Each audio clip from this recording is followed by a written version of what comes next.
40 வருஷமா இண்டஸ்ட்ரியில இருக்கேன், 40 லட்சம் கூட சம்பாதிக்கல. என்ன சார் அது? பேருக்கு சொல்றேன், அப்படி சொல்லிட்டேன். அப்படி 40 லட்சம் கூட சம்பாதிக்கலங்கிறது ஒரு 40 வருஷமா இருக்கிறேன், 40 லட்சம் கூட சம்பாதிக்கலாம் அப்படிங்கிறது ஒரு பெயர் தான். சரியா சொன்னோம்னா 40 வருஷத்துல நான் ஒரு 6 லட்சம் சம்பாதிச்சிருப்பேன். அவ்வளவுதான் உண்மை.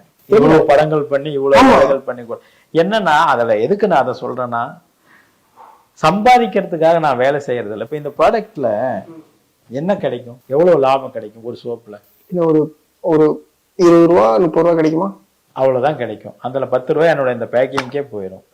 நான் எக்ஸ்ட்ரா பேக்கிங் பண்ற பாருங்க பயங்கரமா, அதுலயே போயிடும்.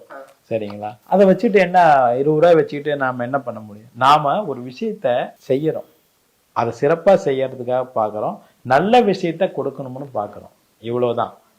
என்னுடைய படங்கள் கூட அப்படித்தான், நல்ல விஷயத்த மக்களுக்கு சொல்லணுங்கிறதா.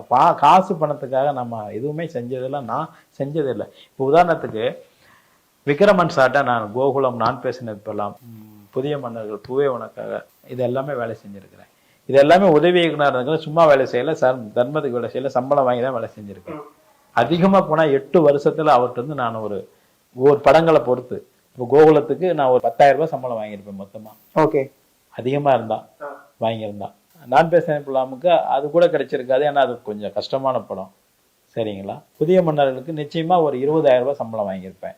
பூவே உனக்காக அதே மாதிரி ஒரு 25,000 ரூபாய் சம்பளம் வாங்கியிருப்பேன். சூரிய வம்சத்துக்கு ஒரு 30,000 ரூபாய் சம்பளம் எனக்கு கிடைச்சிருக்கும்.